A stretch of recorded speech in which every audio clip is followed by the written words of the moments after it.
Welcome to the Lyons Share, where we talk family, faith, football, finance, and fun. I'm your host, Mitch Lyons.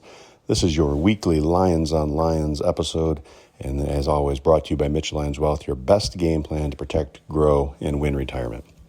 Well, it's early Monday morning, coming off a late Sunday night game.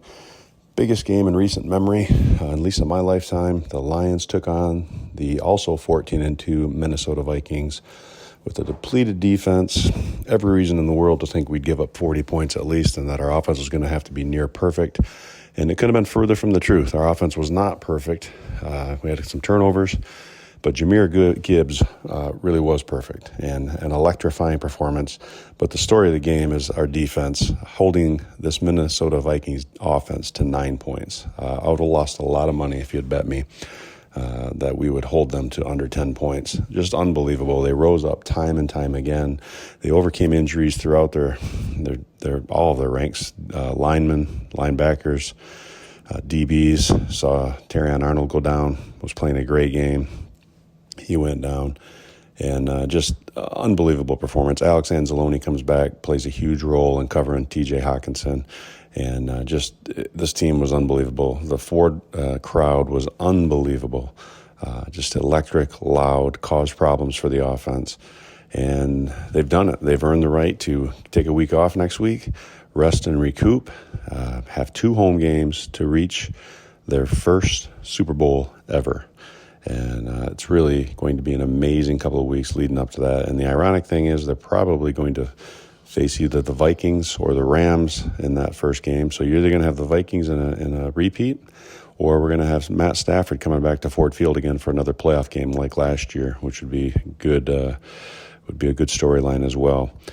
But they avoided what they really didn't want to do, which was going on the road for the first couple weeks, for sure, at least in the playoffs. And more importantly, giving this team a week off to rest, recoup, hopefully get some guys back. It was great to see Hutch on the sideline yesterday for the first time. You've seen him running in pools and whatnot. It's just good to see him on the sideline.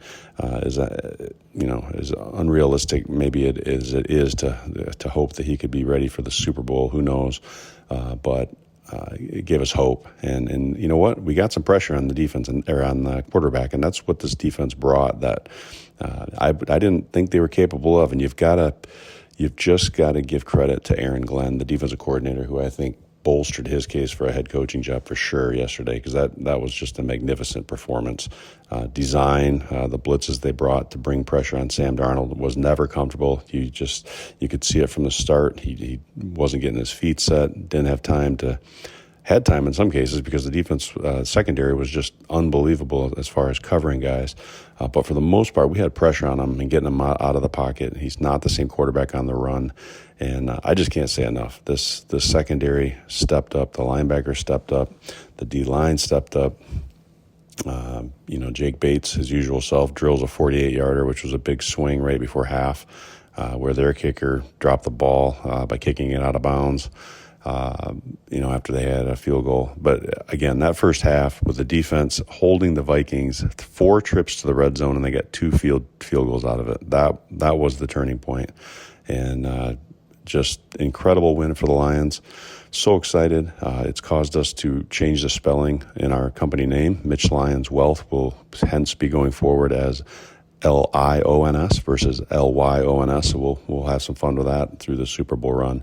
But unbelievable. I'm super excited. I'm 54 years old. I've never seen a team like this in my lifetime, and I know a lot of Lions fans can say the same thing. So let's just keep praying and keep hoping that this team can keep it together with some duct tape and chicken wire. As far as these injuries, they just keep adding up, but it doesn't seem to impact them. The next person rises up. They're resilient. And it's really fun to see, and it's encouraging and motivating to watch happen, because I think all of us can look at this and apply it to our lives. I mean, it's not always going to go the way you want it. It's not going to go as expected all the time. But the bottom line is you just got to keep on keeping on. And this team embodies that. Dan Campbell, week after week, gives these locker room speeches about belief in each other and the process and trusting each other. And if this can't get you pumped up and a great way to start your Monday, I don't know what's going to. You must not have a pulse, because this guy is a leader through and through. and has this team believing, has this city, this state believing, this fan base believing that we are going to get our first Super Bowl. So no guarantees. Life happens. You never know week to week. But what a ride. And so enjoy the ride, folks. Don't look past this because it doesn't happen very often. So, and I know we won't because those Lions fans are long suffering, and let's just enjoy it and soak it all in and have ourselves a month here. So signing off for this week's episode of Lyons on Lyons, I'm Mitch Lyons. As always, go to our website, mitchlyonswealth.com. They get some free tools, book, movie, tax tool, a lot on there. If you'd like to talk to us, just you can register for an appointment there as well, just for a brief chat with one of our retirement specialists to see if maybe we can get you off to a better spot in 2025 than where you are right now. Nothing to lose. Take advantage of it. All right, we'll sign off. We'll talk to you. We'll do one next week too, even on the off week, just prepping to see who we're going to play. All right, take care.